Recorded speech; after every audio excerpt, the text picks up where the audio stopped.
You are entering E&C's Pod of Awesomeness. You just want to sit here and get caught up all night, huh, Jay? Yeah, well, your phone. You think I got nothing better to do? Well, you called me from your wife's phone today just to touch base. That shows you how much you miss Well, me, here's the thing. Me, I know I'm getting my talk to phone me. fixed, and I know there's going to be a cornucopia of texts from you. Hey, what's going on? Hey, how come you're not responding to my texts? Hey, Adam. Hey, is everything okay?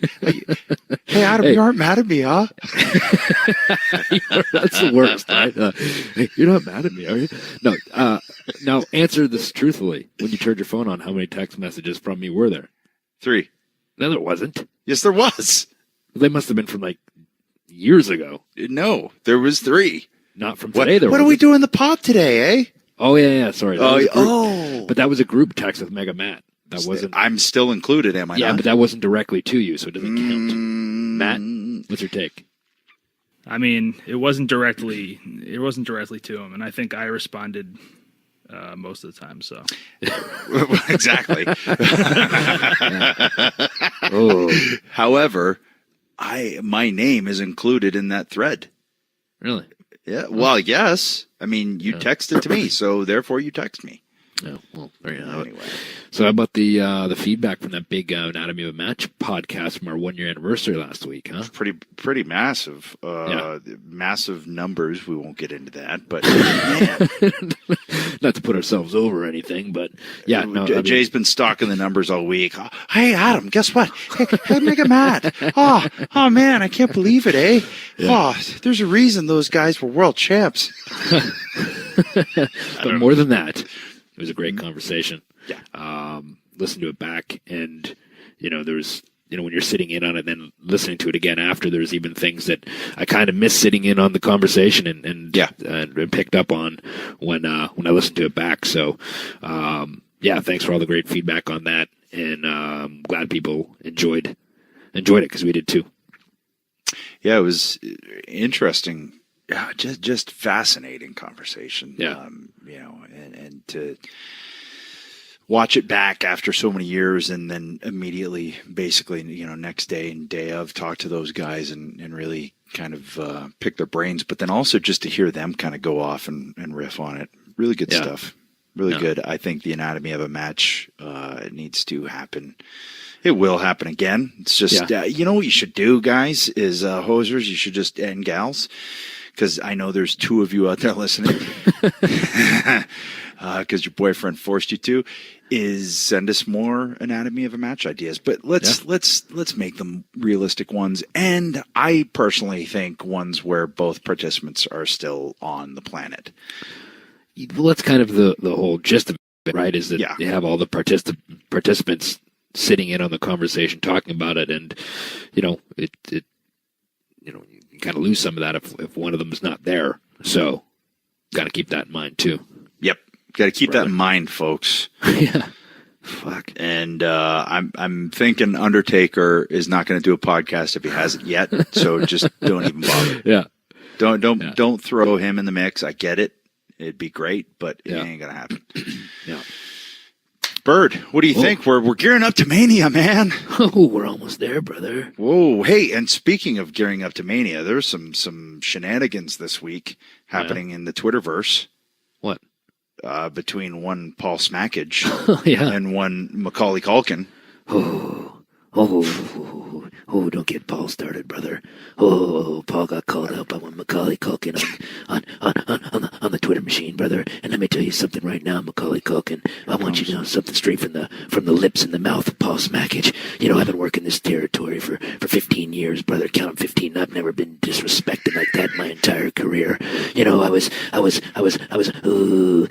sitting home alone in Grapevine, Texas, enjoying a Jack and cream soda when a little birdie told me that that Macaulay Culkin was talking smack, Jack, and that just made old Paul's blood boil, brother. Especially on my one day off a month, and I'm sitting there watching Major Dad reruns. You know I don't like that one bit. You know what you could do for me, Macaulay Culkin? You as the last former child star who crossed me, brother. I blackballed Screech from Saved by the Bell, brother. Yeah, he's been rolled up with his shoulder square for a solid 5+ years. No one's heard from him since, brother. I accept your challenge. Macaulay Culkin. It doesn't matter if it's WrestleMania, if it's WrestleMania kickoff, if it's Access, if it's Ring of Honor, Dragon's Gate, Dolphin's Gate, Donkey's Gate, or whatever gate Casino Paul always draws a gate, brother. I'll tell you this right now. Remember these words. You remember real good. You remember real good, Macaulay Culkin. It's too late. You cannot be saved. You've crossed Paul Smackage, and doom is coming for you, brother. Straight from Grapevine, Texas. And you just remember these words. Your plan ain't a-working when Paul Smackage is a-lurking. I'll see you in New Orleans. Whoa. Wow. Wow. I think that's the most fired up I've ever heard Paul. Yeah, Paul was pretty hot. He was pretty hot there. He didn't like getting called out. He does not like having his punk card thrown at him. And Macaulay did that. So good luck to you. Macaulay, you got to expect that Sir Smackage is gonna be hot. He's gonna be fired up, and you heard it. I mean, he almost got out of the Jake Roberts whisper there for a second. Whoa. No, he's back for a second. He's gone again. Okay, but, and he doesn't like to be interrupted when he's watching Major Dad. And Major Dad, huh? Yeah. That's an odd choice for he likes Paul. It. That's his escape. on his one day off of yeah. So Major Dad. Where the fuck did that come from? Well, so there you have it, folks. WrestleMania, Wrestling Buddies. I don't know what's going to happen, but it's going to happen somewhere, sometime, and it looks like it's going to be New Orleans. It doesn't matter. It doesn't look like Paul cares where it is. I guess not. You better hope you don't run into him on Bourbon Street, brother. Ooh, oh man, Paul Smackage on Bourbon. Ooh, man, that street smells like alcohol and piss. So if you get rolled up there, it's going to be none too tidy for you, Macaulay Culkin. Just held in a piss package. Yeah. The dreaded piss package. Oh, that's next level. Yeah. Man. The Mardi Piss Gras package. Lamahi straw. Yeah. La Mardi Gras. The Cradle. The Mardi Gras Lamahi straw. Oh, man. We're reaching now. Yeah. So that's going to be big. Yeah. We got we got a busy week, Bird. We can't really talk about it, but we got a busy week. We do. Well, we'll talk about it soon enough. Yeah, we got stuff going on, man. Shit's happening. Hey, and don't you worry about it, hosers. You'll find out soon enough. Don't give me that attitude. I can hear it. I can hear it. I think you're going to be happy about it, though. Maybe. maybe not. But, yeah, I think so. I think so. Yeah. So, what do you think? What's your take going into it? Pretty much the card set now. Yeah. I think. Yeah. I mean, I fully expect. It was big news last night with Daniel Bryan announcing the tag match with him and Shane against Owens and Zayn. Obviously, that'll be a good match. And I think it's good for him to come back in a tag match like that. I think it's a pretty high profile match. I mean, Zayn and Owens have been doing some good things and up towards the top of the card, so it's a good spot. And I think it'll be a good match. Well, and the storyline is set. It's basically been a year. Yeah. A year's worth of writing, basically, with the friction between Shane and Daniel Bryan all year. And so that fits. And I do think, as much as I'm sure Bryan would probably want to, start off, in the main event, in a singles match, it's probably good to kind of dip your toes in and just get reacclimated, I think, to what that is, because I always, anytime that I was off from an injury, man, that first month back, it was weird. There was always, I was almost dizzy for a month until my body got accustomed to it again and kind of recalibrated itself and went, oh, okay, right. Yeah, this is what you're doing again. Okay. And you get into normal life and, it can be a bit of a shock to the system. So I think a tag, especially with those two guys, he's going to have great chemistry with them. So I think that's a good way to go. And then all I can hope for is that at some point during the match, Shane will be taken away to the back. Ooh. Yeah. And you better believe that I am not going to let it slide this year. If he comes back on a gurney, he's getting mocked. Oh, yeah.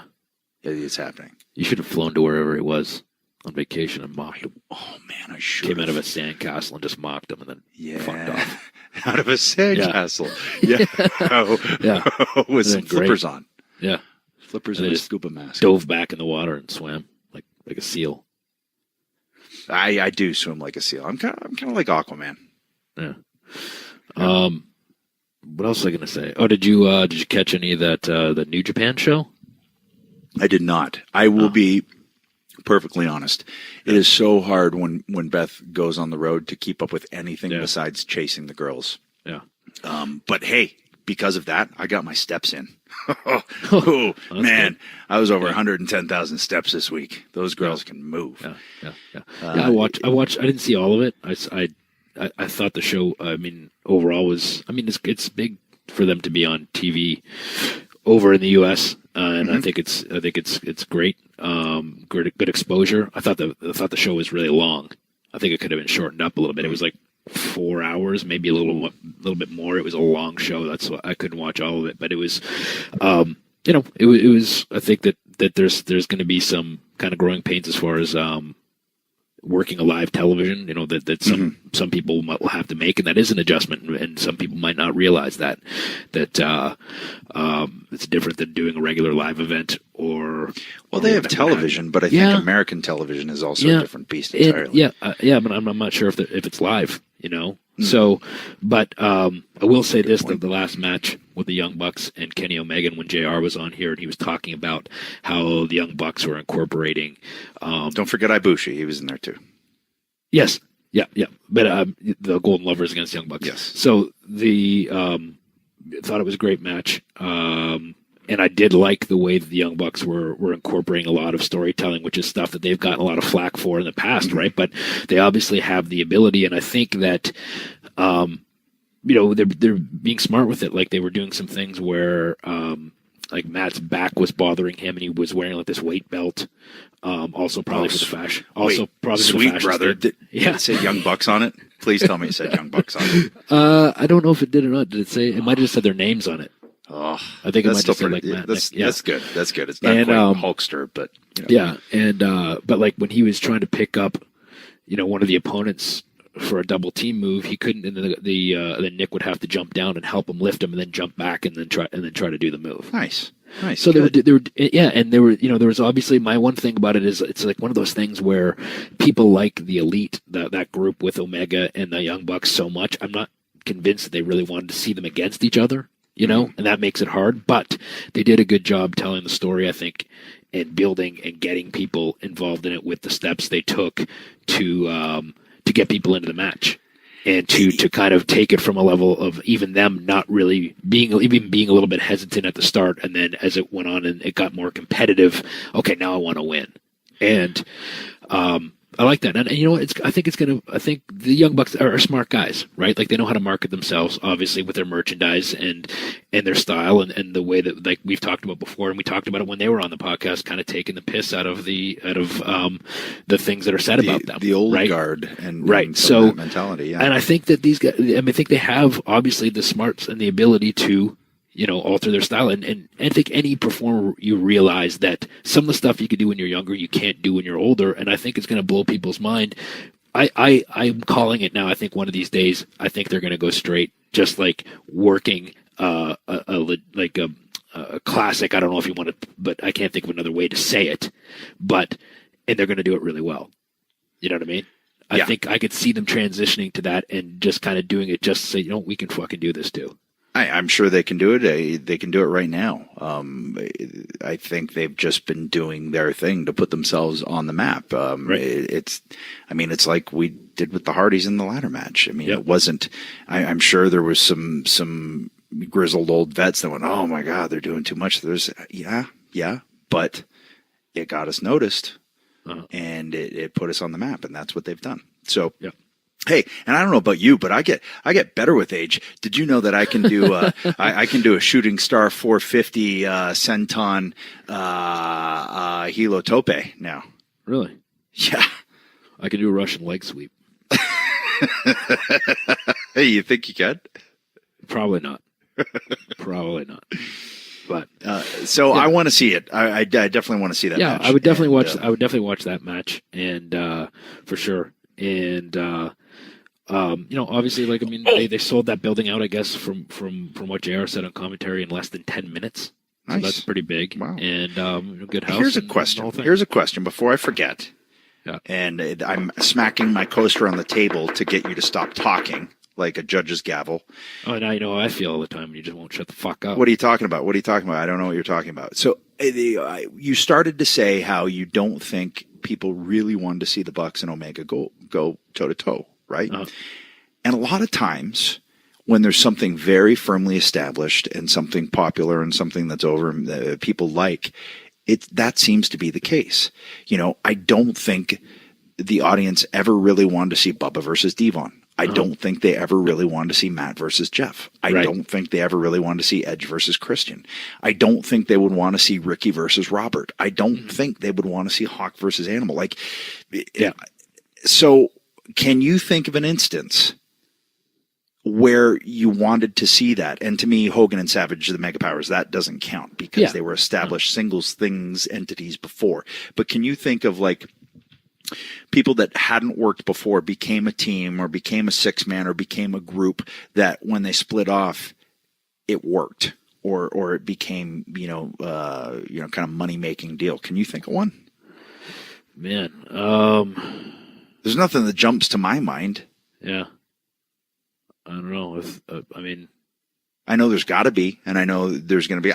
Well, actually, if you go back to Mid-South in 1978, I don't know. Were Wyndham and Luger together enough when Wyndham kind of left and went to the Four Horsemen? But they were already their own deals before that. Yeah, I know. You know what I mean? Yeah. And like Barry turning on Dusty, I mean, they were already their own deals before that. You know? I'm just trying to think of it. As soon as we get off tonight, I'll probably think of like a couple. Yeah, but I got your little mind a buzzing there. I got those synapses firing.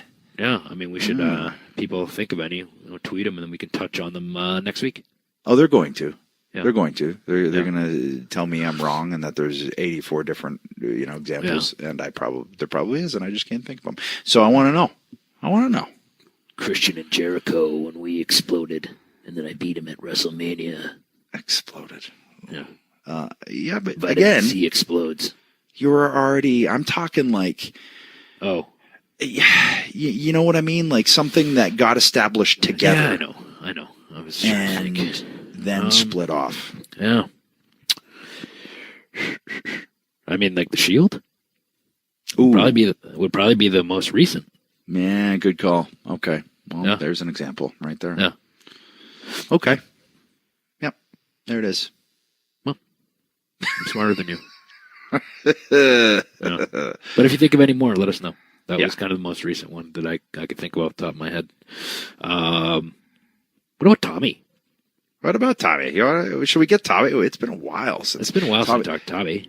Tommy had a big match this weekend with Nick Aldis for the NWA Heavyweight Championship. Oh, did he? It was a hardcore. Oh, yeah. Tommy. I saw a picture of him getting pile driven. Oh, man. So he's going to come on. He's going to fat. complain about his neck, damage. and he's going to complain about his back, and he's got a broken back. He's got this, and he's got that, and hardcore martyr, and yeah. All right. Well, Tommy, we didn't have him on the 1 year anniversary, and I somewhat feel bad about it. So we should have him on the 1 year and 1 week episode. Yeah, we'll say happy 1 year, 1 week. Okay. All right. Tommy. Tommy. Tommy. Tommy.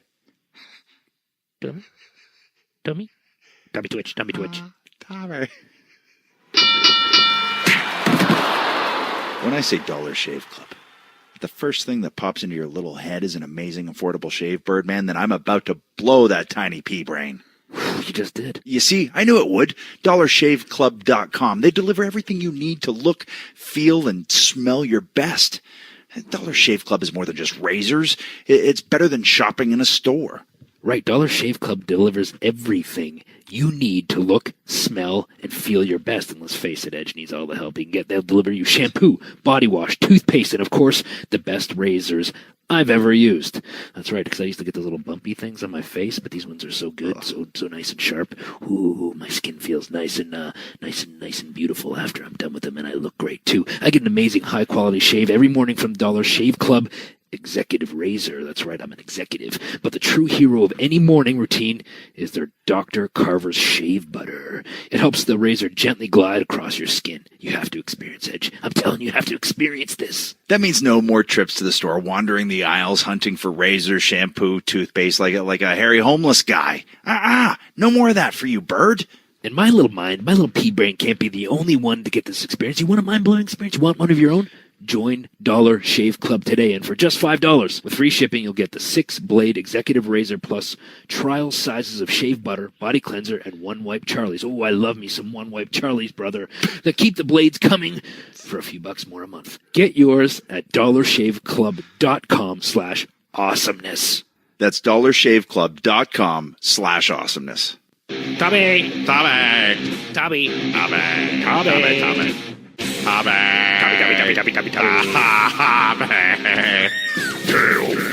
from the Indies. Tommy. Hello, Tommy. So Tommy, we didn't have you on the 1-year episode. Tommy. It was a pretty shocker. 1 year already. It was, I know, right? It was a chock-full episode, but we wanted to, on the 1 year and 1 week anniversary, have Tommy back on. Yeah, we missed you, Tommy. Where have you been? I've been here. I've been doing my usual thing. Had 2 big shows. Thanks for promoting them last week. Really appreciate your fan base. Well, and, I'm sure they did support, but now we're having you on to post promote. Tommy, all you have to do is tweet. Tweet what? I mean, text. Or you could tweet too. Text us, and we'll make sure it makes the airwaves. I'm sure we're promoting his Awesome Con this weekend that he's appearing at. Tommy Dreamer's House of Hardcore. Tommy, you're appearing with me this weekend, are you not? Yeah, I was the one who got you the booking, as always. I can't wait to see you, Tommy.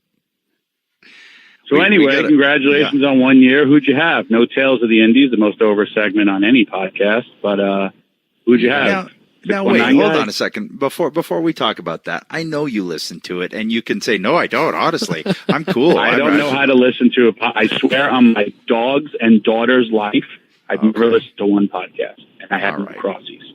All right. Well, if you say that, then I believe you. Okay, so we had Anatomy of a Match, which is the brainchild of one Bret Hart and Steve Austin. Yeah. So you did know. You did listen, you son of a bitch. I know. I don't understand when you do shows. I think you do them purposely and don't include me, or you bat spray me. I don't know what happens. Because sometimes people say I'm on the show, and I was like, I haven't talked to them in a while. I don't know if you keep them in the can. I don't know if you record conversations with the podcast. No, they can listen to it whenever they want, Tommy. They might have listened to it that day from like 6 months ago. All right, I don't know how this stuff happens. I don't even know what a podcast is. Do we just pull it out of the air, guys? I don't know. But you know what Twitch is? I do know that fucking WrestleMania weekend that I got to have a Twitch broadcast, quite possibly the biggest broadcast of all time. Then I'm told there is no internet at the building, and now I'm trying to acquire internet. Do you know how much this shit costs? And I don't have that money. I hate it. Tommy, I have a question for you. What? Do you want to tether it off my phone? That's what I'm was talking to somebody doing. I got to get 5 cell phones in a box, and they say this is what ABC does and Fox. And we had to get 5 cell phones, put it together. The fucking thing cost $2,200. And I never curse E&C Hoser fans, but I'm stressed. Well, I'm stressed. Whoa. Well, Whoa. I didn't win the NWA title. You guys don't care about that. Austin Idol was 68 years old. Hey, stop chewing your gums there. I actually mentioned that you worked Nick Aldis and you got pile-driven in a match for the NWA World Heavyweight Championship this weekend, so don't you even. And I said your neck fat probably saved you. Nice emphysema laugh. That really is funny for him. That's the truth. He's doing his when fake you get laugh. that laugh, you know it's real. Tommy. It's his fake laugh, or he's getting. I smoked a carton of cigarettes in my past life. Emphysema laugh. And how about? By the way, I'm driving to Long Island right now, so if I lose you, I will call back. And I'm hitting everywhere. Why are you going to Long Island? I got meetings. I'm actually going to do something else with a podcast. There's people. I got people. There's interest. Oh, another podcast, huh? We don't pay you guys enough, keep forgetting about me. Tommy. So what do you got planned? Well, what's going on with Mania Week? Talk to us. Come on, book your show. No, you will never be a part of House of Hardcore. Your band, Robbie E is banned. There's a lot of bannings. Really? Yeah. Who else Rhino is dead to me. Vic Joseph dead to me. You're just banned. I don't know if I could get the banning listed. WrestleMania weekend. We're going to crown our first Twitch television champion. Going to go down freeway. Don't know who the participants are because you're going to see the semifinals and the finals. Oh. And the special referee will be the OG of ECW, Jerry Lynn. Oh. Special ref. Do Austin Aries versus Brian Cage. Don't know if we'll have the Impact title on the line, brother. Another super card going down. And myself and Billy Gunn are going to have a Bourbon Street fight against ES, Killer Elite Squad. Oh. I would love if your title belt, if you somehow got a title belt that actually twitched. That would do it if I wore it as I walked from my belly. It would move. I was going to say, yeah. It'd be we had a street fight in Long Island, Tommy. Yes, we did. That was the last, my last hurrah as EC Dub. Was it? Yeah, that was my last kind of like feel match, and then I felt like I was back in the same place, and then I quit my job. My hair is real. Everybody, I hate you all. My hair is real. My grandfather's dead. So you and Billy Gunn now are like a proper new age outlaws. Yep, we're the old bucks.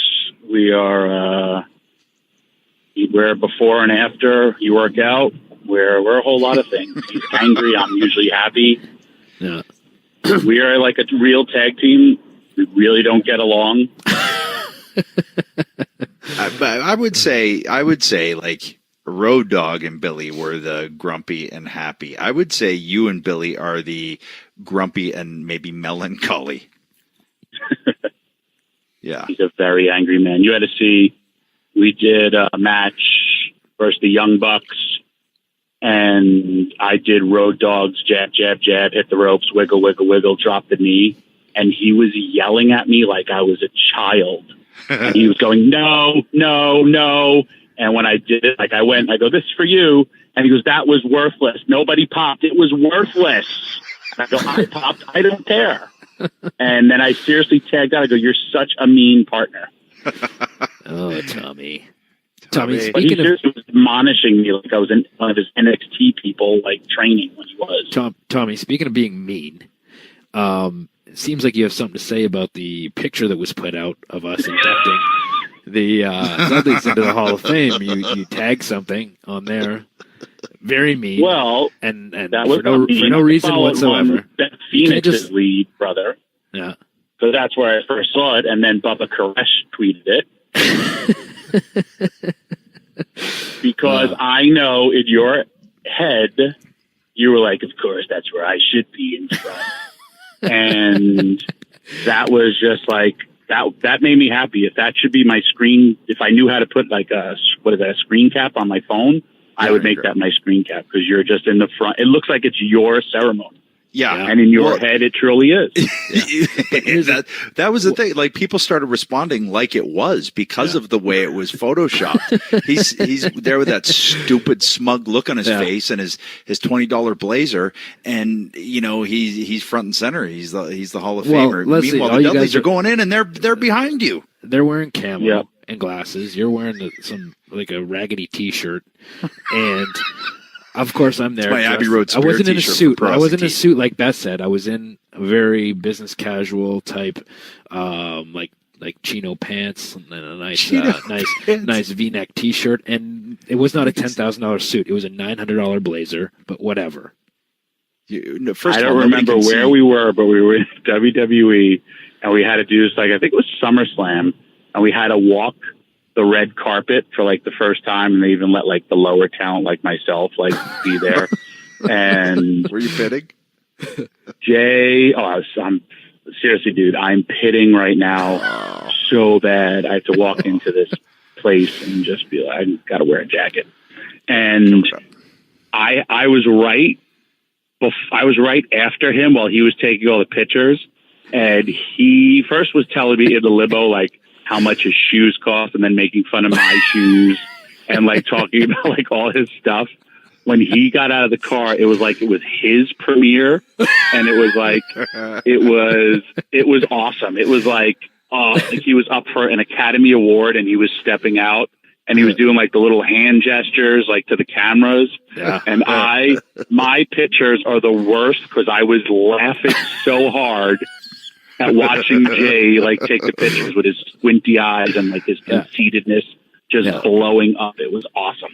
Hey, if you don't believe in yourself, nobody else will, Tommy. That's why I was the longest reigning ECW champion in history. Oh. I agree. Tommy? Yes. Oh, I was just saying, stating a fact. But how about in true Bubba fashion, he comes up to me, he goes, "Hey, go to Devon for a Hall of Fame ticket." And I was like, "What?" He goes, I gave out all your comps. Or he goes, "Go ask Carano or WWE for them." I said, "I ain't asking WWE for anything." I said, "You're going to get me a ticket." He goes, "I don't have any more." And I said, "I got you in ECW. I found your career and Devon's. I'm being slighted for not inducting you.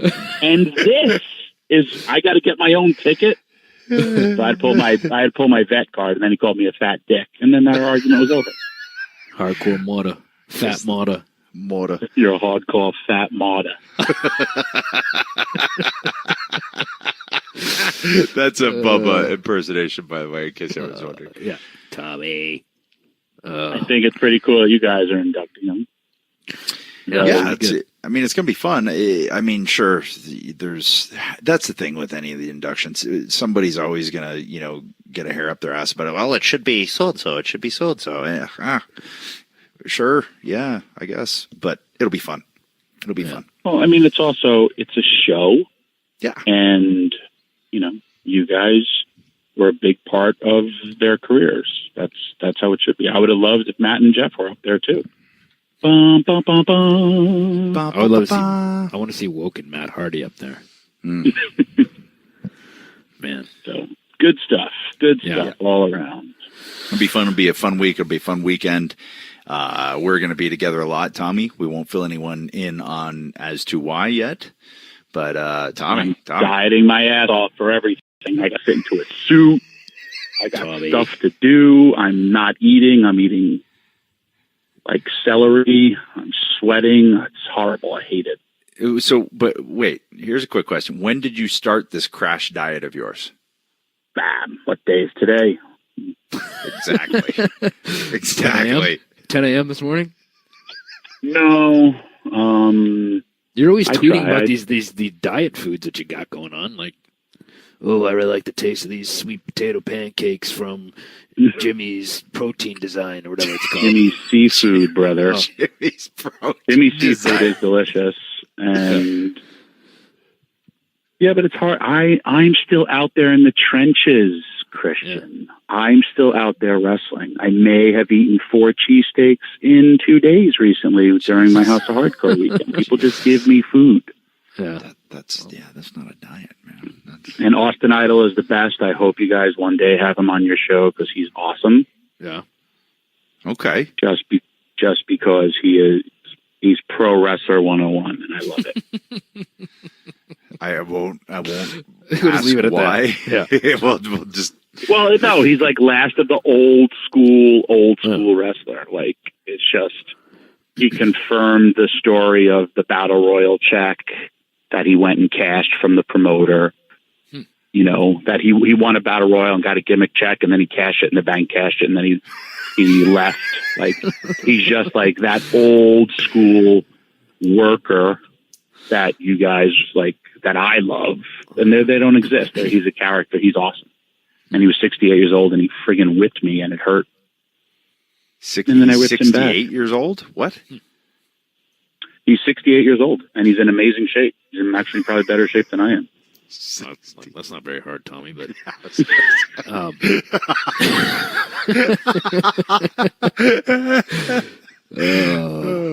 Tommy. Yeah. Well, Tommy, we thought we should have you on the show this week. We missed you. 1 year, 1 week. Hosers have missed you. 1 year, year, 1 year, 1 week episode. I hope all your listeners, this is how they think of me. That's we love WWE you, Tommy. All the way. Tommy, we love you. Carry the workload. Carry it all. There when they need me. We'll see you next week, Tommy. See you in New Orleans, Tommy. You can sleep on my floor if you want to, Tommy.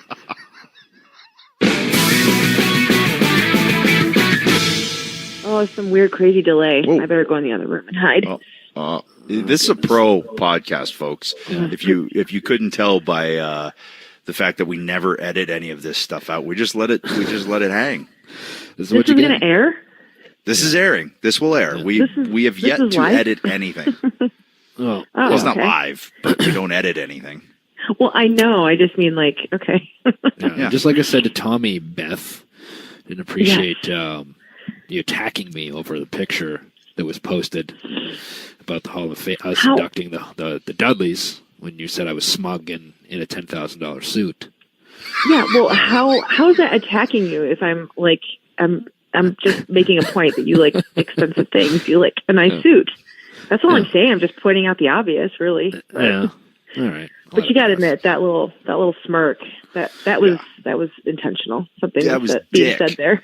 Yeah, that was like, I'm a dick. Yeah, that's my everyday face. Yeah, that's as I think Mega Matt put it best, my default J face. So.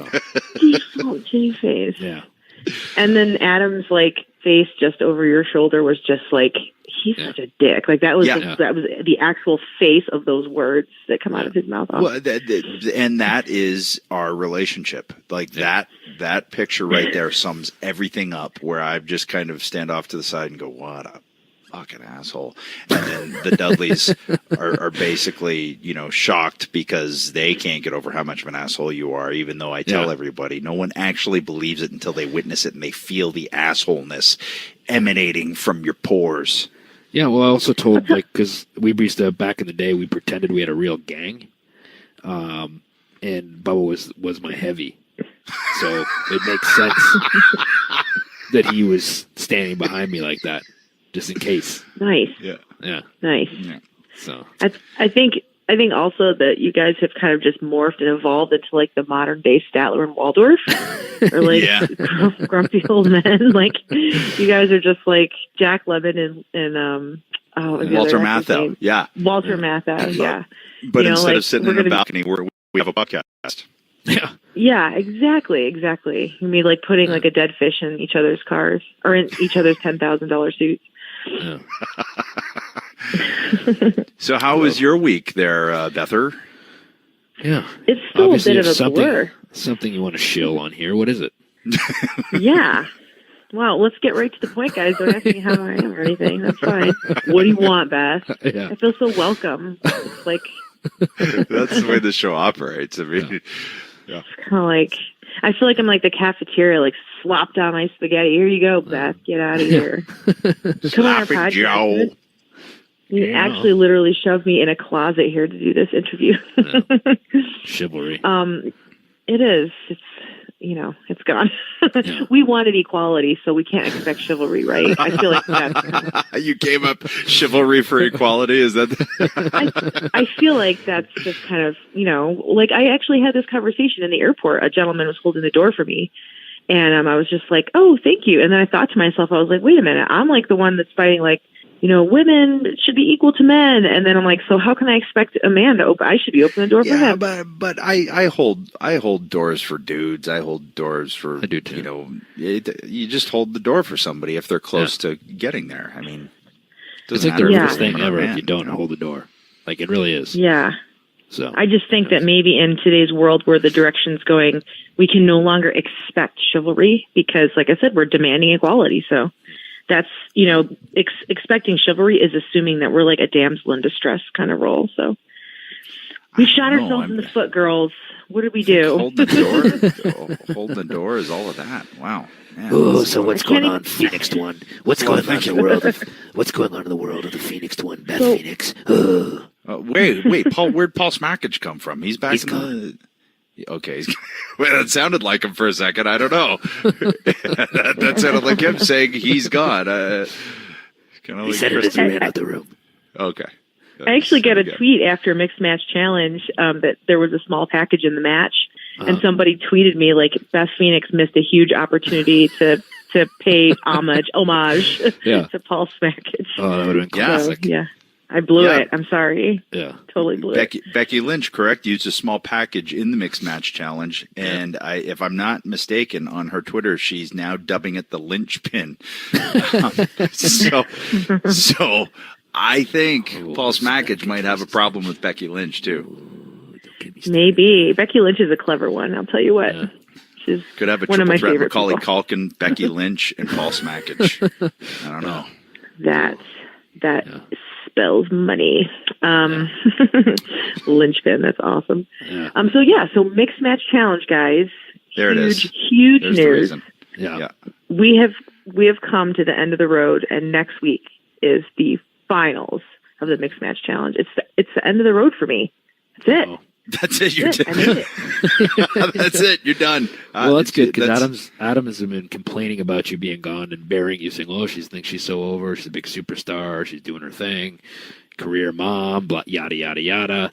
Anyways, I just thought you should know. Oh, don't worry. He buries me to my face too, so it's nothing I don't know.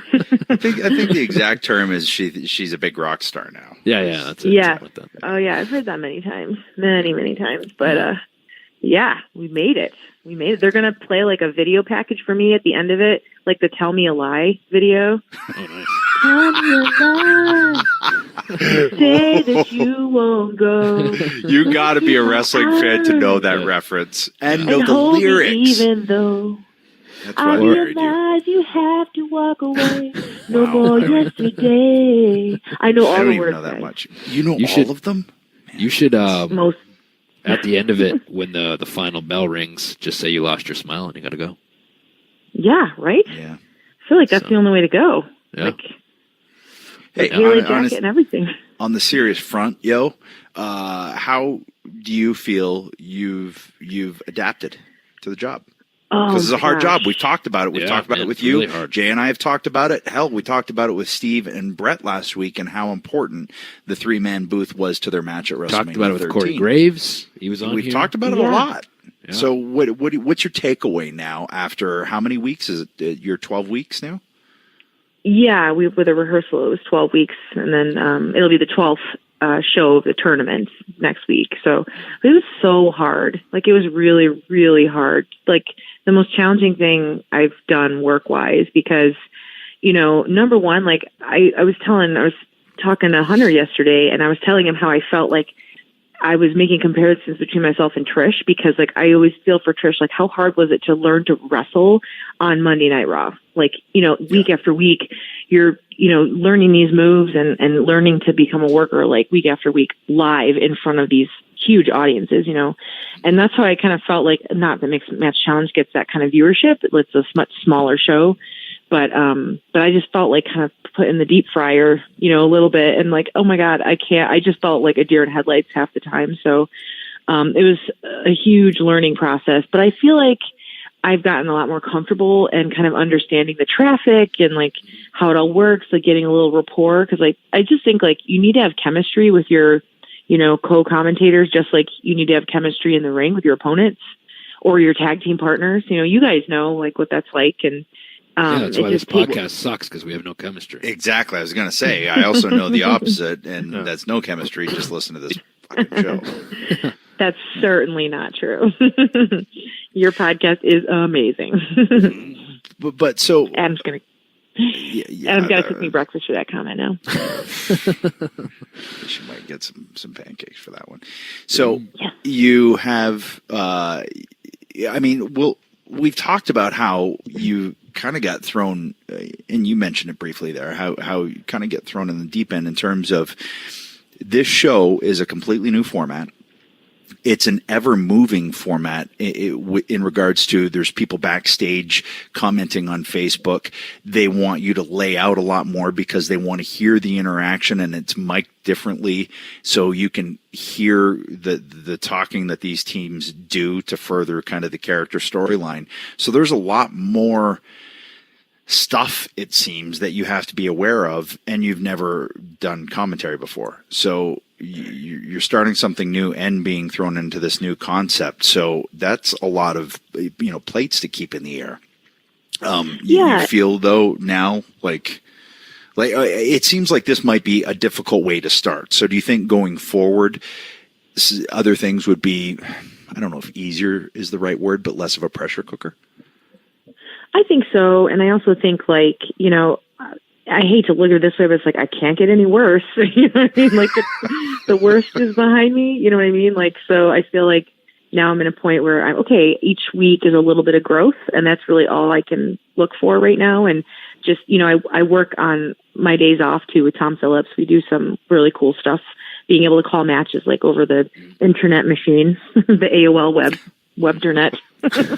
And, so it's really neat. Like we're able to do a little bit of that. And, so I think that there's been a lot of growth for me. And like you said, like what's really neat about this, and like one thing I got to tip my hat to WWE. I've seen it over the years because, you guys know too, before they changed to like HD format, digital format, like it was like the old, reel to reel tape. I don't even know, like, but it was like, everything was like physical tape, and, as media has been changing, they're like always ahead of the curve, like with the network and stuff. And I think like some people are like, I don't know, this seems like, how's this going to work? Like, is this a crazy idea?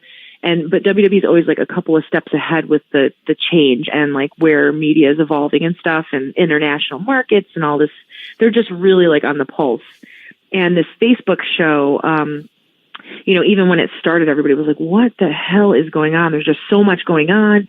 Like, but the show is designed to be watched on your cell phone because so many people watch TV now, like Hulu and, all the other, I'm so not familiar with them, but, different formats to watch shows.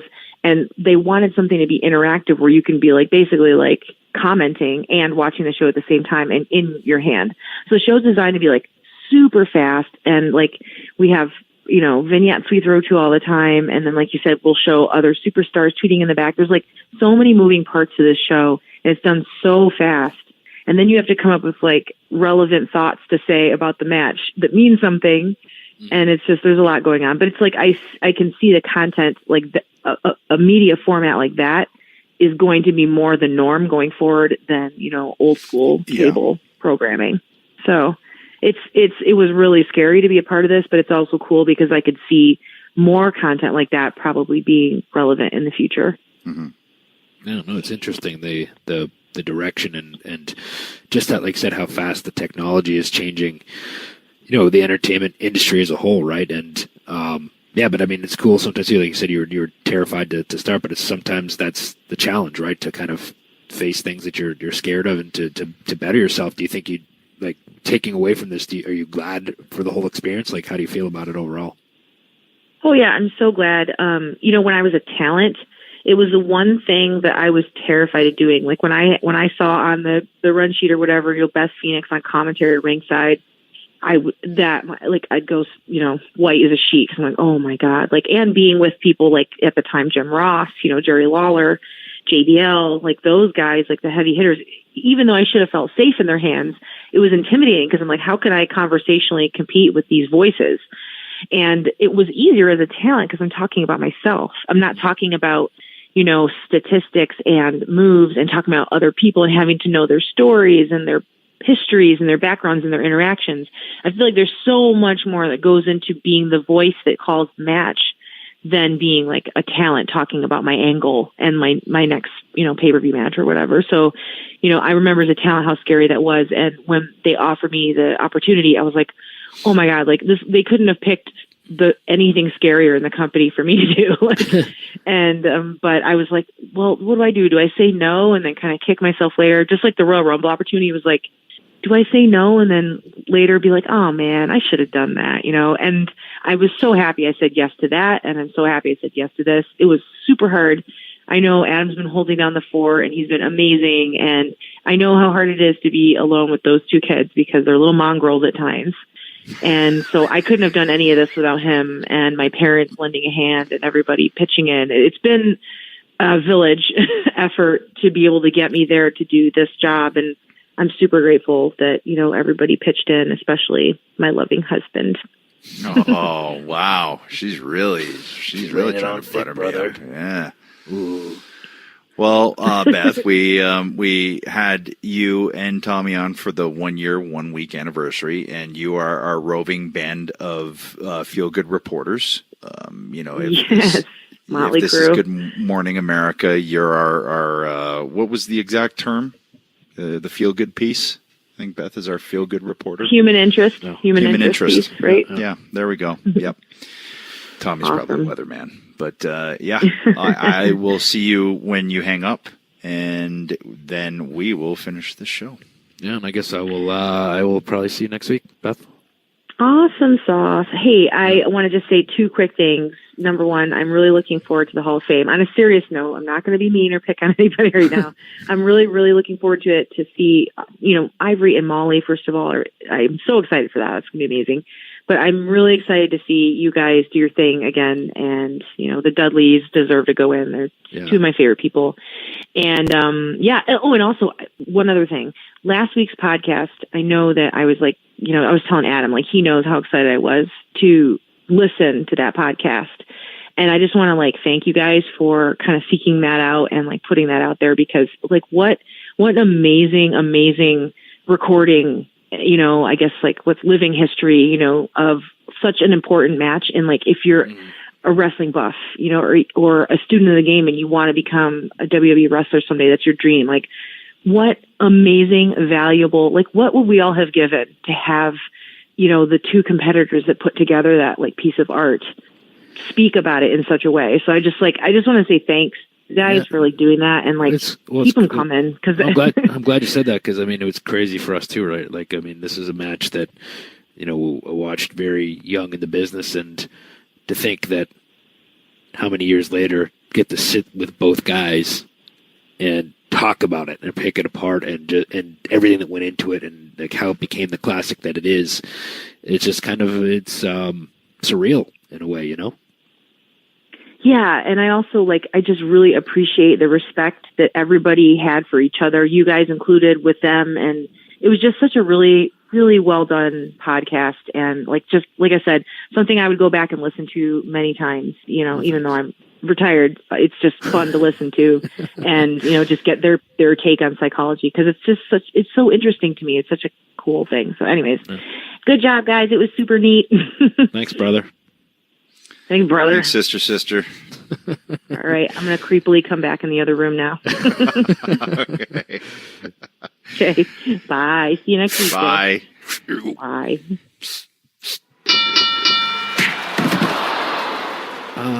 Edge, Adam, if that is your real name. I'm not sure. I can't remember. Freshly is the easiest and most convenient way to eat healthy, no matter what life throws your way. So even if you get stuck at work late, which, I mean, you don't really work, but whatever, you can still come home to a delicious dinner cooked by a chef.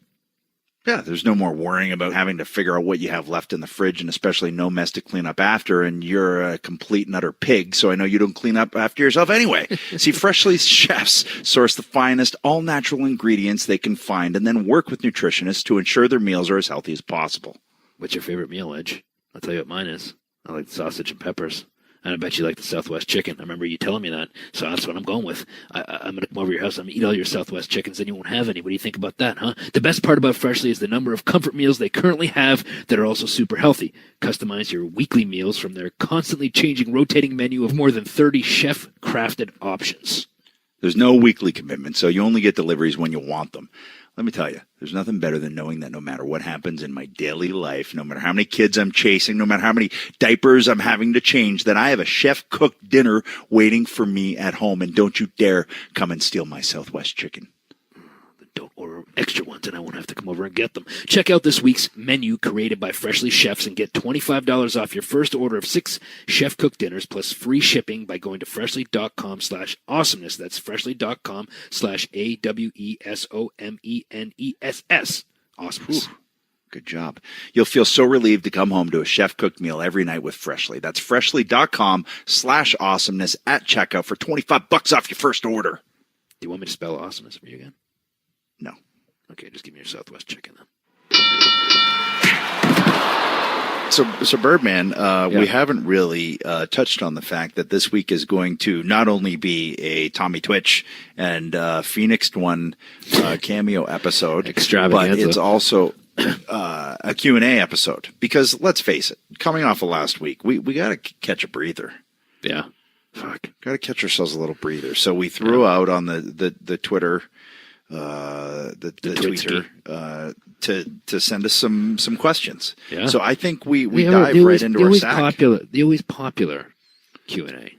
People like them. I like the Q&A. I enjoy them too because we rapid fire get through quite a bit of things, and it's pretty fun because so far it seems that people will come to us with different questions too. I mean, there's always and if you could ever stop this one, it'd be great. Who would you like to work on the current roster? That's like that one. I mean, what? That's just overdone. Come on, come up with something better. Get creative.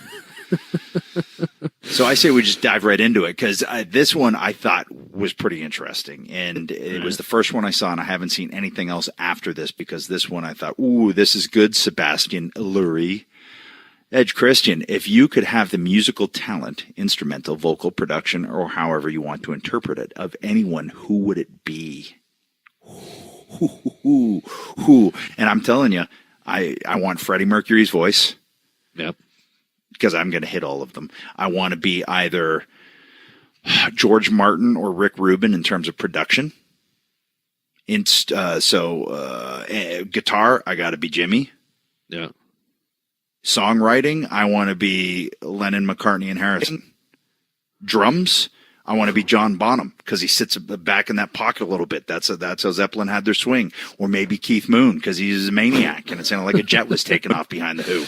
Yeah. There it is right there. Yeah, I think I would like to have the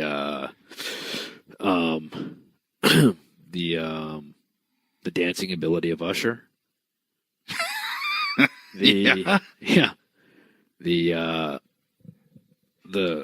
vocal stylings of and badassness of AJ from the Backstreet Boys. You know? Yeah.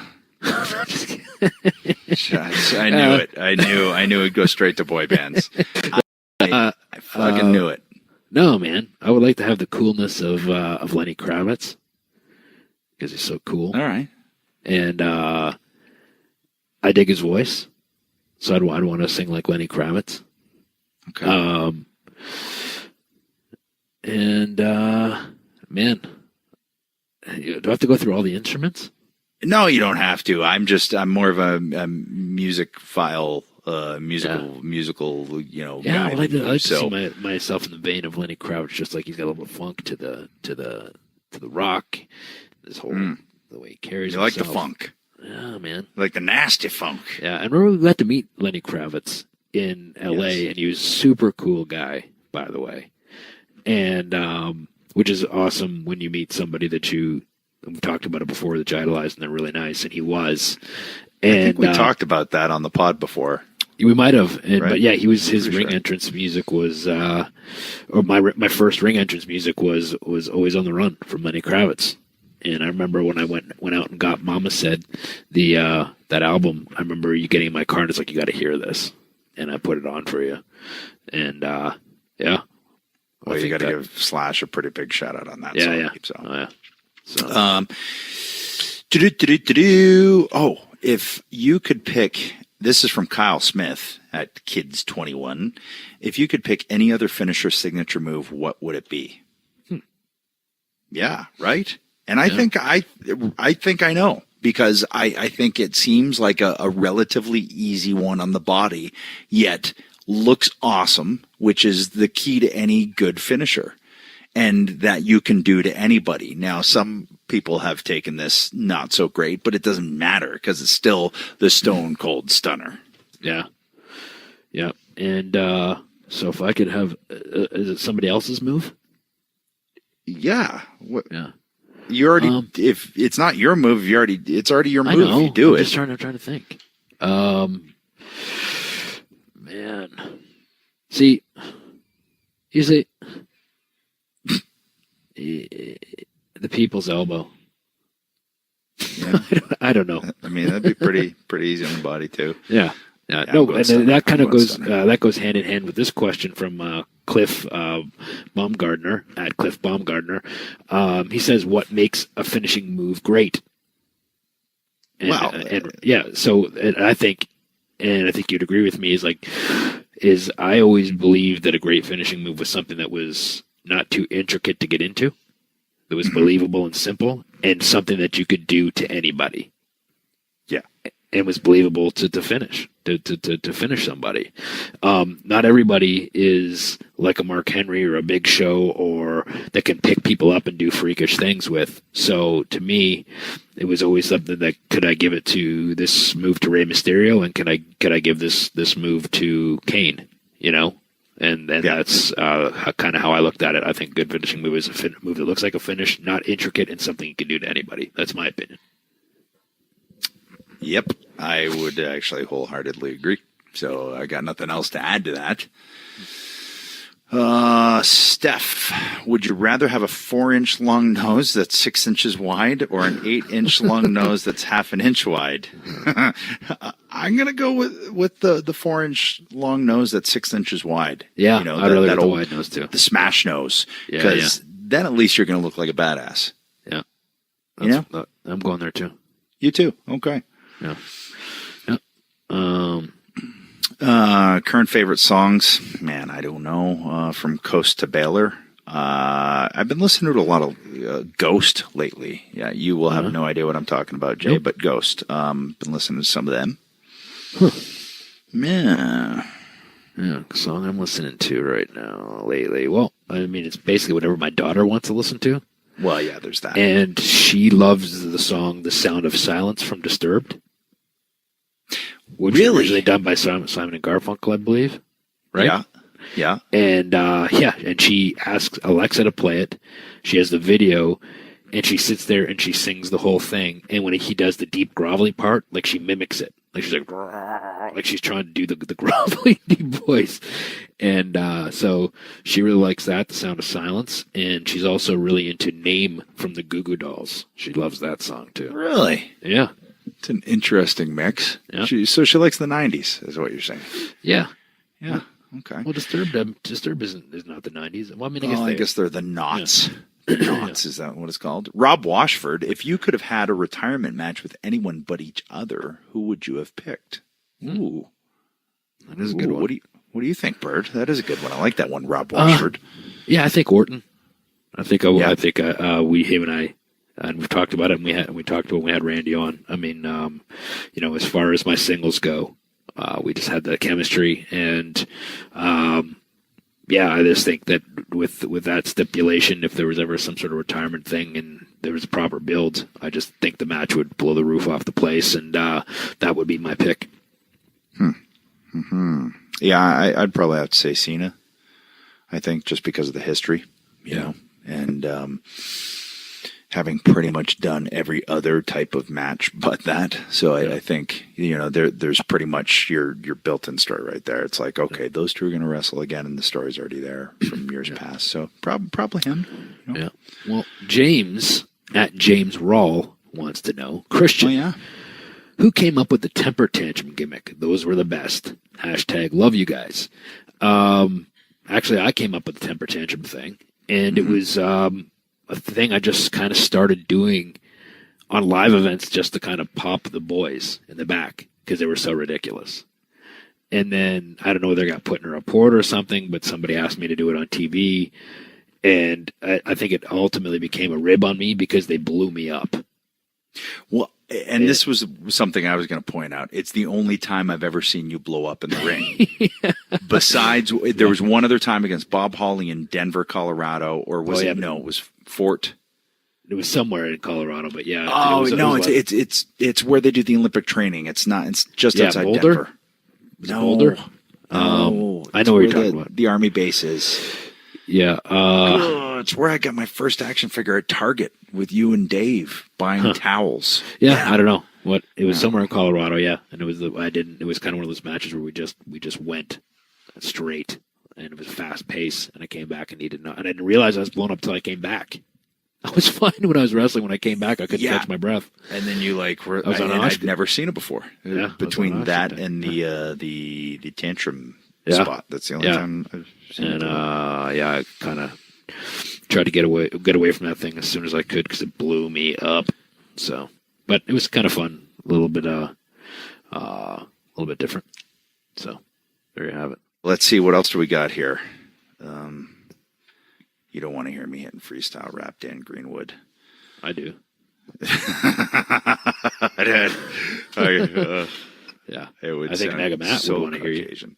I bet you Mega Matt could spit out some rhymes pretty quick. Yep. Big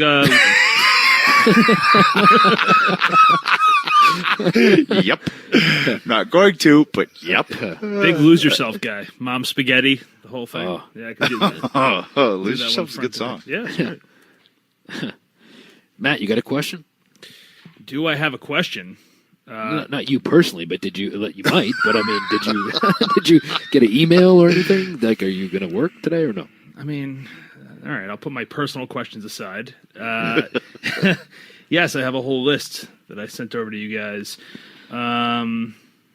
From Cigar Kevin, this is a statement that ends with a question, sort of. Rhonda needed to come in full-on heel. She's a natural heel. I fear they will Rocky Maivia her by forcing her as a babyface, much like they did to Reigns. The best babyfaces were all once red-hot heels. What are your thoughts? Well, I think if they bring her in as a heel, she gets cheered. So I think you just stay the course.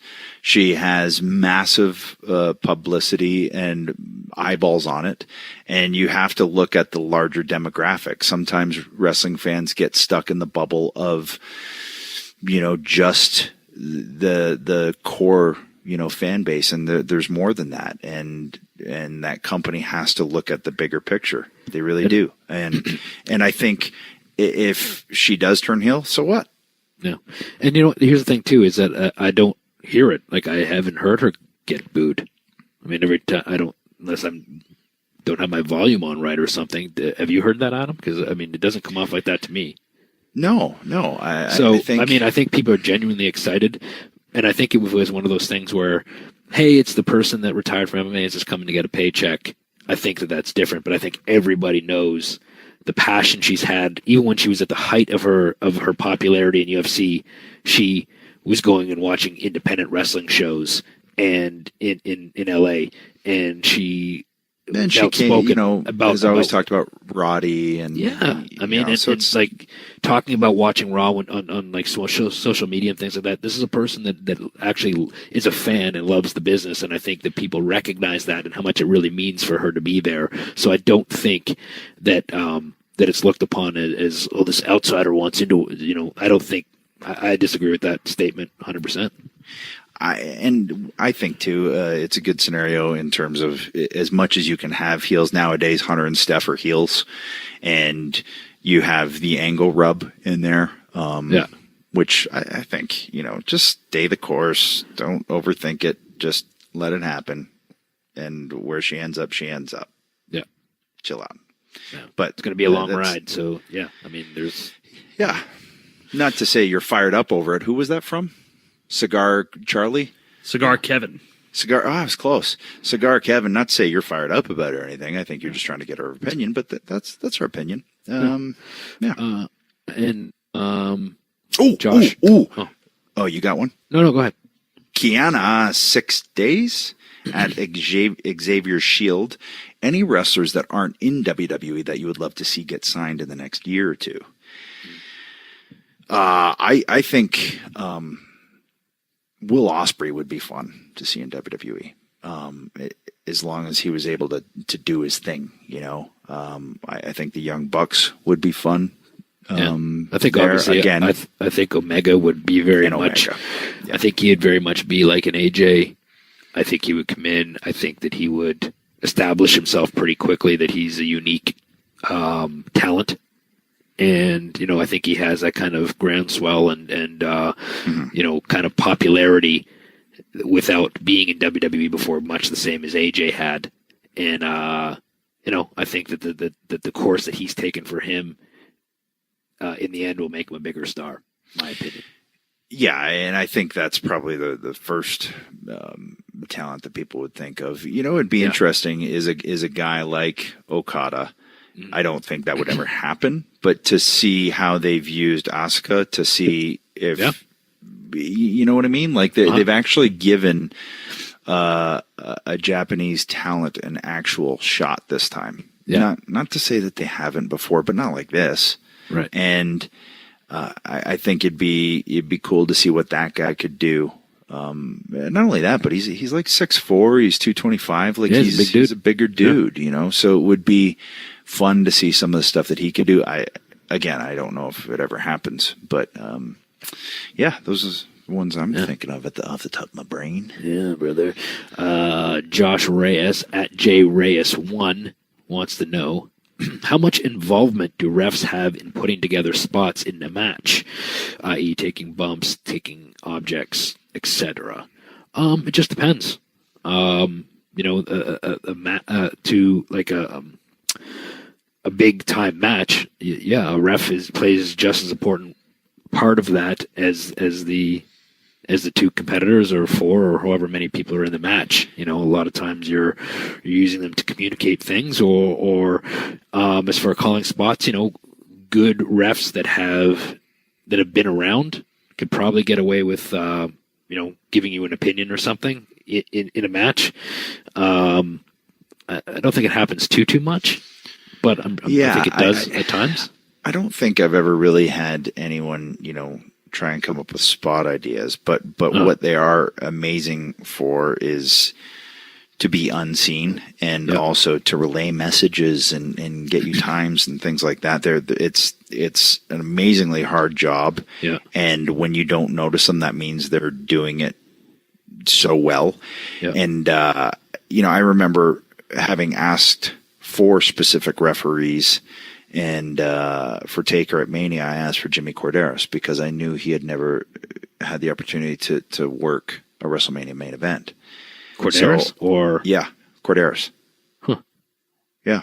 So I thought he deserved that. And I asked for Jimmy. And then I also asked for Charles to do the run-in spot because I just... that's where I got confused at first. Yeah, that image of Charles running like 1,000 miles an hour. Yes, and that is now like that's why it threw me off for a second. Yeah, a GIF and a meme is Charles like just hoofing it down that ramp. Yeah. But you know what? I also knew that's a long ramp. Charles can do it. Because I know he runs and he does all of these, Spartan races. And he comes up to Nashville to do Spartan races, and they're both good dudes. Great, super deserving. Yeah. So many years in the business. Yeah. I never had a problem with any referees. Kyoto is amazing. Kyoto is such a good referee, man. Who was great at Scott Armstrong was really good at talking. The best thing that Scott did was he just reminded people to do things for themselves. Yeah, like. He wouldn't necessarily call a spot or something for you, but he'd be like, just breathe here. And that would mean like, just you're where you're supposed to be. Just relax a little bit. He was good at that kind of stuff, just giving little tips like that. And to Scott's, and this is not in any way a knock on anybody else, but Scott had been in the ring. Scott Right, had he's a worked wrestler, so many years. Yep. So I think your ears would be a little bit more open to, yeah, good call, Scotty. You know, that you know, kind of thing. I do remember, and I don't think I've said it on this pod before, but I was world champ at the time, and every night after, you know, we'd kind of do the match, I'd push him and he'd push me, and I'd you know, get on him. I'd jump him and have him reverse and hit me with an Armstrong drop kick. And every night he'd be like, I don't think we should do this. Just do it. And then reverse drop kick, sweet drop kick too. He's got hops. Even though he has no quads, he's got hops. And then, so the last thing you would see on the house shows is referee Scott Armstrong drop kicking the world champion out of the ring. There you go. There you have it. That's funny, yeah. But then, the refs are obviously super important to matches, and tough job. Yeah. Yep. I'm going to go through some of the ones that Mega Matt has sent. Darth Generico, what was one of your favorite heartfelt memories with a fan interaction? Yeah, I mean, any Make-A-Wish is always, it's hard, just because there's no good way to explain it. It's just hard, you know, and it's emotional, and you try not to in any way think of what could happen, because you don't want to flavor this experience for this child by being anything but happy and positive and upbeat. And I think those, for me, were always the, I mean, they're amazing, but they were also strangely draining. I don't know how else to put it. Yeah, I agree with those. And also love doing stuff with Special Olympics too, was always great. And you know, especially, you know, remember every year for a long time we would go, was like around Christmas time in Toronto, we'd go and we'd kind of be put on a team and, you know, actually get to play some of the sports like floor hockey and things like that. And so just hanging out with those athletes and seeing how amazing they are, and you know, their love for wrestling and the excitement they get being around the wrestlers and the WWE superstars and stuff like that. I always love doing Special Olympic stuff too. Well, and not only that, but they're just their excitement for life. Yeah. You know, yep, for sure. Just no filter, just, you know, no, just refreshing. You know, that was always a really fun one to do. Yeah. Yep. What you got, Jay? What you got? Ooh. Any questions for Paul Smackage? No? All right. I don't think so. I don't think so.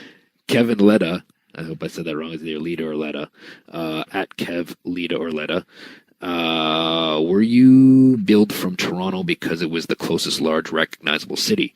If you had the choice, would you rather have been billed from Orangeville, a la Kevin Owens in his smaller hometown?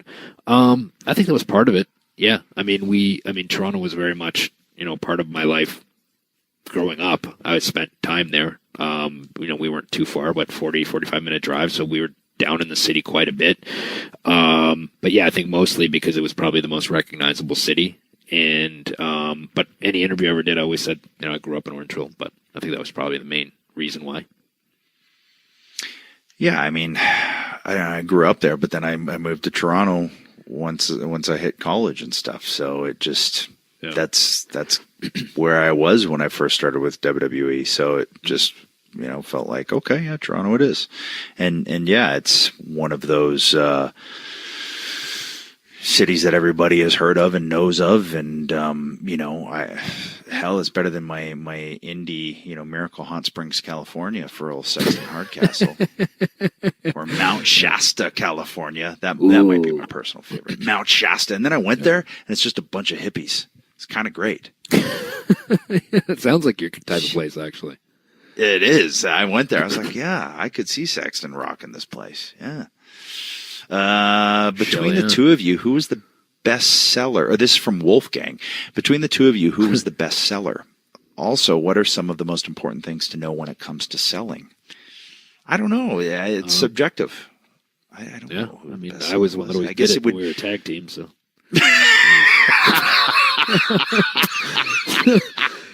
Maybe that was just, you did a better comeback than me. I don't know. I actually, it's funny. Like, what was the second part of the question? And what are the most important things to know when it comes to selling? I think the most important thing to know is letting the fans in. You know, letting them feel. How do you get them to feel your pain? You know, you have to let them see your face. You know, you have to evoke the emotion from the body movements from you have to make that connection. They have to, like I said, they somehow have to feel the pain that you're feeling, and you have to figure out how to make them do that. Like, you have to just be in the moment and stay in it, I think, if that makes any sense. I always found, too, especially as a babyface, as a heel, there are two different types of selling, too. Right. So it depends on what you're doing.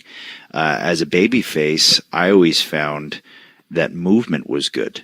Once it stayed in one spot for too long, it could get repetitive. It could get boring. So I always made a point of, you know, if I worked Kurt, if he was just stomping me, I would try and make some movement to the other side of the ropes. And then some movement over here just to keep some flow going. And you look at your best sellers, if you're, you know, again, subjective, but if you're talking, you know, Shawn Michaels, you know, Ricky Morton, Ricky Steamboat, almost to the point of theater with the sell. Yeah. And you think of Steamboat's, like, you know, kind of his elbows going back and his hands out and his head up. Everything is exposed and seen, and you can kind of feel what he's emoting. And I think too is like not just like taking a punch or a kick, like, oh, I'm just going to stand here and get a straight punch in the face, right? Like, there has to be some reaction to that. You know, that what would have happened if you really got punched in the face? Well, you would put your hands up on your face, right? If you saw somebody trying to, you know, climb the ropes and punch you from a prone position, you would probably try to cover up and make the person, you know, have to try to peel your hands away to get a shot in. Make it believable, make it real. And I think that when there's a real struggle that's also that's something that's happened over the last, you know, 10, 15 years, though, because that kind of wasn't the case before, but it's had to change, and it's had to change because of UFC. It's had to change because of, you know, almost. Well, you think about it, tapping out became a thing. That was never a thing before, right? Well, it's almost what's really crazy about it is that as the business became more and more exposed, I mean, the fact that we have a podcast where we're talking about this, people want more realistic aspects. Right. Yeah. Think about that. Yeah. You know, so. Yeah, and I agree with the point with the two different sides of selling. Like, personally, when I was a babyface, I was more comfortable selling than I was on offense. I was always kind of, and I think it depends on what kind of character you are, what your size is, and those sorts of things too. Like a guy like Mark Henry is going to sell different than I sell, you know, and that's just the way that it is, and you have to figure that out. And how to make it believable, how to make it real. But I always felt like I was the when I was a babyface trying to slip out of somebody's move and counter rather than being on the attack, because that just wasn't my body type and my size or the type of character that I portrayed to that point. You know, I was a guy that was savvy and tried to outsmart people. Yeah, I think one thing I will say, though, is I always assumed that I was going to be the baby face or the better baby face, and you would be always be the heel or the better heel. And somehow, by the time it was all said and done, I think I was probably a heel longer than you were. You might have been. And it really, I never would have saw that coming at the very beginning of, you know, you training and kind of us going out and hitting the road. I just always assumed I'd be the baby face, you know, and you'd be the heel. And, you know, there you go. I never even saw myself as being on a real baby face run. I thought I was going to be one of those career heels, but it was one of those ones where, you know, you stick around long enough, people start to respect you, no matter how much you're hated. And there's almost like that kind of that equity that's built in for the time you've put in, that people kind of, you know, they want to cheer for you because they respect you and the stuff that you've done. So yeah. This one's for you, Birdman. Scott Smith. If the opportunity was perfect, would you or Christian ever consider returning to WWE TV in an authoritative role, such as commissioner or general manager? I think it would reek of awesomeness if you were both GMs of Raw and SmackDown Live, respectively. I mean, that'd be interesting, obviously. But yeah, I mean, you never. That's one thing in this business, right? You never say never to anything because anything could ever happen. But yeah, I mean, if the situation was right, I mean, you know, I'd explore it and see where I was at with other things I had going on. But if it was something that everybody was wanting to do and it worked out perfectly, I would never turn down a good opportunity to do something cool. I don't know. I don't know. Probably not. I think, yeah. I don't know. It's just if you're not in the ring and you can't, I think I'm removed enough.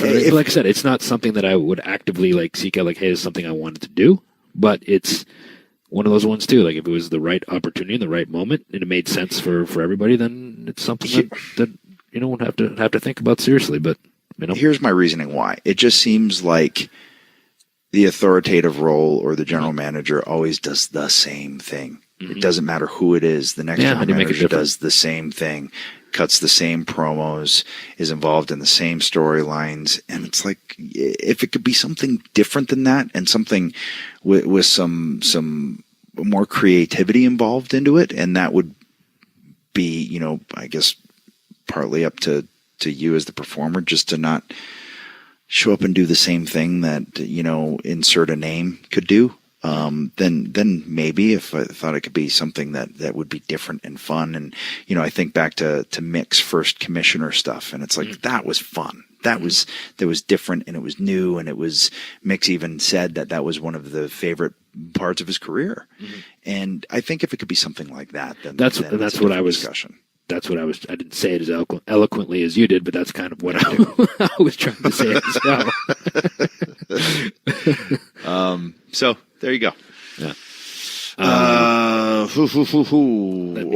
This is a good one. That was Scott Smith. This one from Chris Holmes. What were your favorite promos that you did? Oh shit, mine all sucked. So I don't know.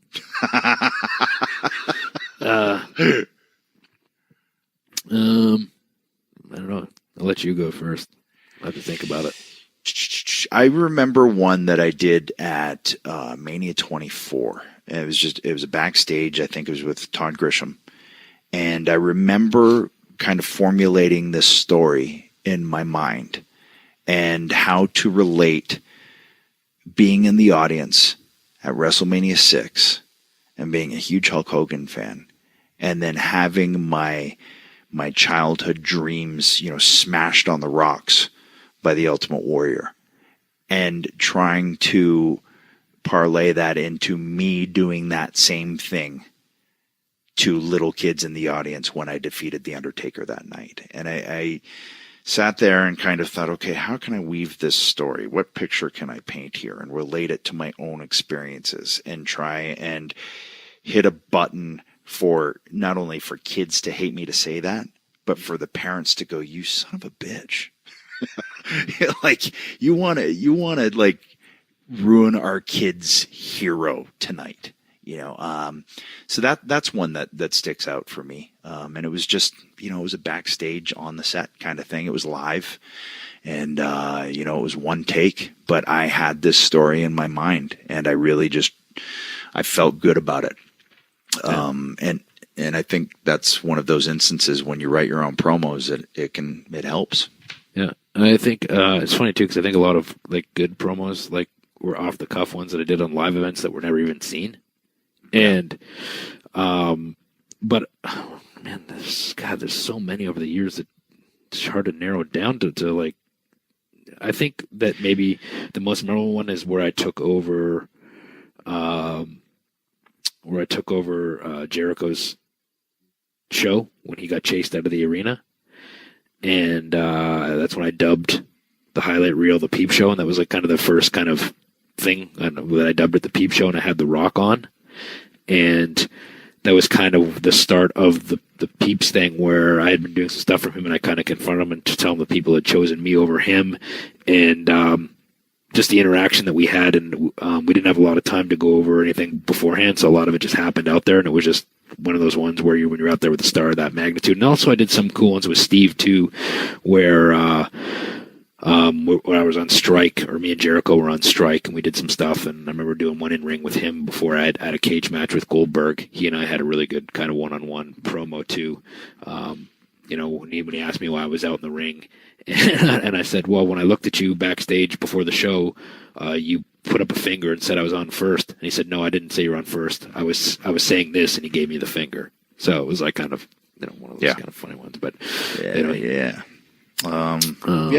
think that was the first. There was also one I cut backstage with, for the Matt Hardy deal, and that was kind of the first time, I think I said on my DVD, where I was like, okay, I'm using real emotion in this one here, and that felt like a place that I needed to get to for my promos going forward.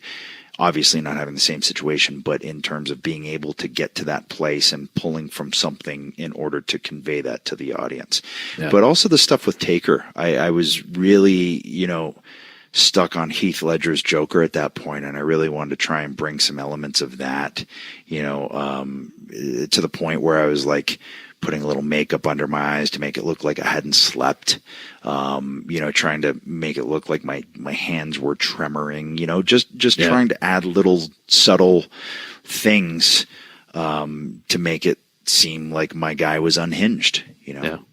So I remember I had a good in-ring promo with Vince in Madison Square Garden too, and we did a few things off the cuff in that too, where I was talking about being a main eventer and stuff like that, and it was setting up a match with me and Batista. That was fun, memorable as well. Yeah, good question. What else do you got? Stanley Cup pick. I always say Devils, Leafs, Devils, Leafs or Devils. I don't think Leafs are ready yet. I think they. I don't think they're going to win it this year. I don't think the Devils are going to win it this year. They're still a couple years away. Yeah, I have to go with Tampa. I think they need to let their goaltender take a little bit of rest. He's played his first full season. I think he's kind of worn out here in the last. I think they need to rest him down the stretch. But I think they're going to pick it back up. Made a couple good moves at the deadline. I got to go Tampa Bay. So Jay Gregory at, this is pretty funny, 8-something, the number 8. Since you both live in the USA, do you ever miss duotangs? What else do you miss about Canada? Thanks from Joey, the third house on the right in Okotoks, Alberta. Never knows where you live, Joey. You know what? He probably lives next to Jackson and Lenny's mom in Okotoks. Yeah, probably. I miss duotangs. I always stock up when I go back, and I've just got a random stack of duotangs in my house down here. I think I've talked about it before. The first thing I always do whenever I go back home, whenever I fly into Toronto, there's a little Tim Hortons right outside the airport. It's very cliche, but I stop every time. I get a coffee, and I get a double chocolate donut and a maple glaze every time. Look at you. Yeah. Fat. Yeah. It's my cheat day. Oh, okay. All right. Well, yeah. Timmy's coffee, without a doubt. If I'm in dad bod season, I get a double, which is essentially 11 months out of the year. Stop in for a slice at Pizza. Oh, you know what I really miss? Seaside fish and chips. Oh man, I know. We used to have this great place. I think it's probably changed ownership since, but when we were kids, there was English people that started a fish and chip store in our little town. It was called Seaside Fish and Chips. And no C, by the way, anywhere close to Orangeville. No, but they had amazing fish and chips, and they did it like old school, like they do it in England, and they wrapped it in the newspaper, and you ate it. They put the vinegar and the whole deal on it. You ate it right out of that newspaper. And I remember so many times stopping on the way home from school, and it was like $2.50 or $3 or something, and you got 2 big pieces of fish. Oh man, it was great. That was so Mary good. Brown's and then it fried moved chicken. up right across. Oh, Mary Brown's the best legs in town. I was on that soccer team. Yeah, I was on the rib rack. That was my soccer team. Rib rack. Yeah. Canada. Well, what what do you think, Bird? I think we've, probably flapped our gums long enough. Do we have a really good non-Orangevillian, non-Canadian question that the rest of the world will be able to appreciate here? What do we got? And then I think it's. I think we should. I think we should each read one more question. Matt, you and I, and then we'll take it home, as they say in the biz, brother. Okay. All right. Yeah. All right. Yeah. All right. I'll kick it off. Aaron Gleason. My guy, Aaron. Yeah. If you two could have traded gimmicks with any other Attitude Era team, who would it be? Oh, man. And don't say the Dudley Boys or the Hardy Boys. Oh, man, I was going to say Hardy's. I was going to say Hardy's. Any other Attitude Era team? Yeah. I don't know. Maybe Too Cool, because I'd want to see Adam do the worm. Too cool. You know what? We would have had fun as Too Cool. Actually, yeah, we would have had a lot of it. It would have been so bad. It would have been good. The Headbangers would have been fun too. Yeah. But probably Too Cool. And I think you would have been doing the worm personally. Yeah, I probably would have. I actually do a pretty good worm. So you know that? No, I do. I do a good worm. I used to break dance a little bit back in the Dizzy. Jesus. Used to break dance? A little bit. like you lay Why down. is that funny? Why is that funny? You'd lay down cardboard? Yeah, we did. We had big cardboard boxes. My mom made us gloves with the fingers cut out so we could spin on the hand and do the whole deal. Yeah. I remember that actually. Yeah. Hashtag Canadian breakdancer. Yeah. That's a t-shirt. Yeah. Oh, Herbie Hancock was my jam. Man. Herbie Hancock. Oh, my goodness. All right. Well, here's one from Damon V at Jerome Perum. Jerome Perum? Jerome Perum? I don't know. It's my last question, so just go with it. Definitely want to hear what it was like for Christian working with Sting in TNA. Ooh. It's a good question, and for me, it was amazing because I grew up a huge Sting fan, and it was funny because Adam and I always kind of likened ourselves for some reason also to Lex Luger and Sting because Adam kind of had the long hair, the mullet type long hair, and I had a flat top haircut, and I strictly had the flat top haircut because of Sting. And I remember taking in a picture of Sting to the barber and saying, "This is how I want my haircut." And it was also when he had the little rat tail at the back. And I showed him and said, I want this little rat tail at the back. So I had to start off with like a little square that he just shaved in the back of the head, and we just let that little square grow. And I remember I had a long rat tail. And so when I got to work with him, and it was cool for me because he was telling me that he, really liked my stuff and thought that I was good and these sorts of things, which was huge for me. And I told him that story. And when somebody legit cares about what you're telling them about, like you could tell he legit cared about that. And it meant a lot to him, and he was blown away. And he's like, "Man, I can't believe that!" Like, and here I am, sitting in a room with him, and we're about to go out and wrestle. And he's just one of those ones where you kind of have to pinch yourself sometimes, and you see him come out, and you're like, "I can't believe I'm about to get in the ring with this guy." Like, I used to watch him wrestle, and now I'm wrestling this guy. We're peers, and to me, and he's a super nice guy, one of the nicer guys that I've met in the business, and it was a big thrill for me to be able to share space with him. So it was very cool. Well, Cigar Kevin again. Cigar Kevin, give me your fantasy booking. This is my question, I guess. Give me your fantasy booking for 3 WrestleMania matches. Talent from any era, dead or alive. His is Sting versus Taker, Nakamura versus Steamboat, Natalya versus Luna Vachon. That's a good one. That is good. That's solid right there. Yeah. My gosh, I think I'd have to say Hogan Cena. Yeah. Would be one. Yep. Gosh. Oh, you know what I would really like to see? You know what? Who I think would have a stupendous match. Who's that? And it would just be an interesting style. And I think I think Bret Hart versus Roman Reigns. Yeah. I think that would be a hell of a match. And I think that would get into areas that that Reigns hasn't got to yet. And I think that would be one heck of a match. Yeah. And I don't know why. I think that'd be a good one. Yeah. But, how do you not say Austin and Hogan? You got to have Austin and Hogan. What I was gonna Scratch say. Cena. Austin Hogan. I was going to say Austin Hogan. Stop. Okay, Austin. I know. Okay, Austin Hogan then. Austin Hogan. You know what would be interesting? Would have been Sting and Cena. Yeah. You know what else would have been crazy? Thinking about What? it now. The Shield and the Freebirds. Ooh. That's another good one. Man, you're on the Shield kick today, huh? No, I mean, it just makes sense, right? Yeah. 3-man tandem. The Brood versus the Shield. You know what else would have been good? What? Terry Funk versus Dean Ambrose. Yeah, that would have been pretty crazy. That'd be a fun one. Actually, make it a triple threat. Throw Roddy in there, too.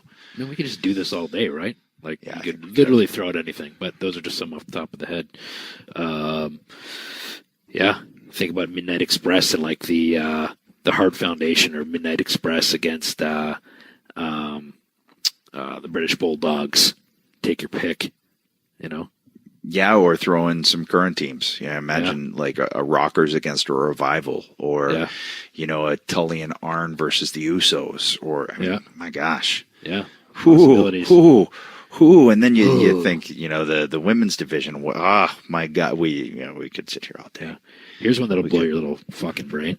Oh yeah. What about Orton and Wyndham? Barry Windham.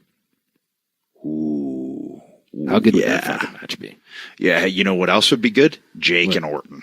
Yeah. Yeah. Yeah. God. Good stuff. We could sit here and good stuff. We could just be a fantasy booking podcast. So. I mean, we have been at times. Yeah. But, I mean, we could go on all day with these questions because I'm seeing a whole bunch of other ones now. Yeah. I think, Bird, it's WrestleMania week. Yep. Or we're coming into WrestleMania week. Whatever it is. I don't even know what week it is anymore. Next week is WrestleMania week. This is our 1 year and 1 week. Can you tell I'm getting tired? This is the week I'm not going to slap your ass. I'm going to give you a week off. Let's just be perfectly clear here. You've never slapped my ass. You are You can't say infatuated never. with slapping my ass. Oh, man. I'm going to slap it. Have you given me a sportsman before in the ring? I'm sure I have. I know I went to smack yours, but you don't have an ass. So